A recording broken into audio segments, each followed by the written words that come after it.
Nous allons voir maintenant une utilisation plus avancée du bouton du milieu, retour à la page d'accueil.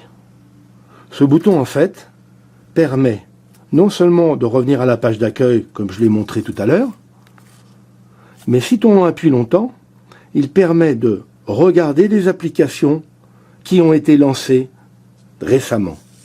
J'appuie longtemps sur ce bouton et je vois que mon navigateur Chrome a été lancé récemment. Je l'ai fait disparaître de l'écran en appuyant sur retour ou en retour à la page d'accueil. La calculatrice, j'ai lancé le programme récemment. Je l'ai fait disparaître aussi de l'écran de la même façon par le bouton retour à la page d'accueil ou par le bouton retour en arrière. Et l'horloge, également, je l'ai lancé et je l'ai fait disparaître de l'écran d'accueil. Je dis faire disparaître de l'écran d'accueil ou de l'écran du smartphone parce que, en fait, si l'application a disparu de l'écran, elle n'a pas disparu, elle n'a pas arrêté son fonctionnement.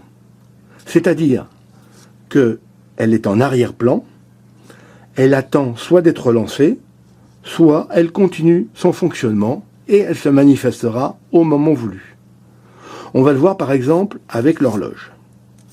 Alors, on va voir par la même occasion que cette façon de visualiser les applications récentes en appuyant longtemps sur le bouton d'accueil, le bouton de retour à la page d'accueil, oui, permet en même temps de retourner à une application qui reste en tâche de fond. Par exemple, l'horloge, j'appuie dessus et je me retrouve dans le menu de l'horloge où j'en étais, c'est-à-dire dans le réglage de la tonalité d'alarme. Je reviens en arrière, c'est-à-dire je me retrouve dans le réglage de l'horloge. Si je lançais un chronomètre, par exemple, je lance le chronomètre qui est en train de compter les premières secondes. Si je l'envoie, je retourne en arrière et je l'envoie de nouveau en arrière-plan, qu'est-ce qu'il fait? Il continue son fonctionnement en arrière-plan et il se manifestera si, par exemple, on est dans le cas d'un décompteur qui doit compter une minute. Au bout d'une minute, même en arrière-plan, il reprendra sa place au premier plan et se mettra à sonner puisqu'il aura compté une minute. Là, pour l'instant, dans cette démonstration, on a lancé l'horloge en mode chronomètre. Il était en train de compter ses premières secondes.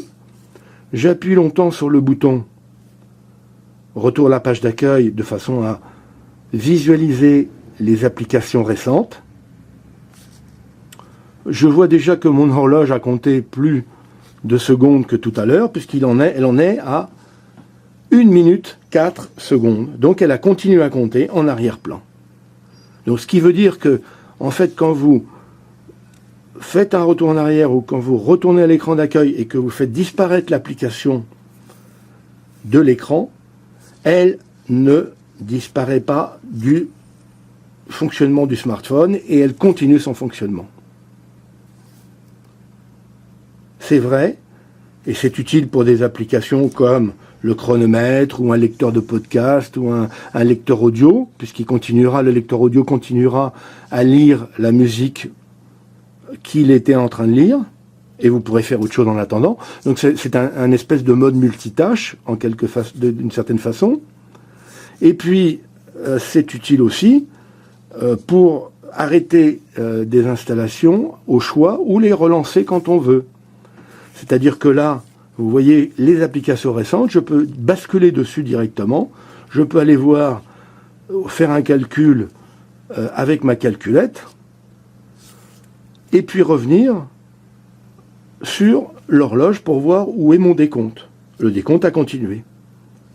Ou, en appuyant longtemps de nouveau sur le bouton retour à la page d'accueil, j'ai mes applications récentes, je peux faire un petit tour dans mon navigateur Chrome. Voilà, donc toutes ces applications en fait sont ou en premier plan quand je les sélectionne, ou en arrière-plan quand je les fais repartir de la page, de l'écran du smartphone en appuyant sur le bouton retour en arrière. ou en appuyant sur le bouton retour à la page d'accueil. Elles ne sont plus sur l'écran, mais elles sont exécutées en arrière-plan. Vous me direz, mais s'il y a beaucoup d'applications en arrière-plan, évidemment, ce mode de fonctionnement en multitâche prend beaucoup de mémoire et va ralentir le smartphone. Oui, c'est pour ça qu'on peut avoir intérêt à fermer les applications en arrière-plan.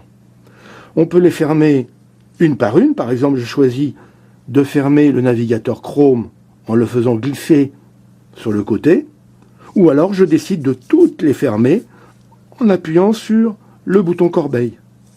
Et là, si j'appuie longtemps sur le bouton retour à la page d'accueil, il n'y a plus aucune application récente, c'est-à-dire qu'elles ont toutes été effacées, non seulement de l'écran, mais aussi du fonctionnement en arrière-plan du smartphone. Voilà, et j'espère que ce fonctionnement un peu plus compliqué à expliquer était quand même assez clair, parce que il est très intéressant. Il permet de comprendre comment on peut faire exécuter une application en arrière-plan. Et on voit aussi que les applications en arrière-plan n'ont pas entièrement disparu. Il faut soit les effacer soi-même, une par une, soit on les laisse tourner en arrière-plan.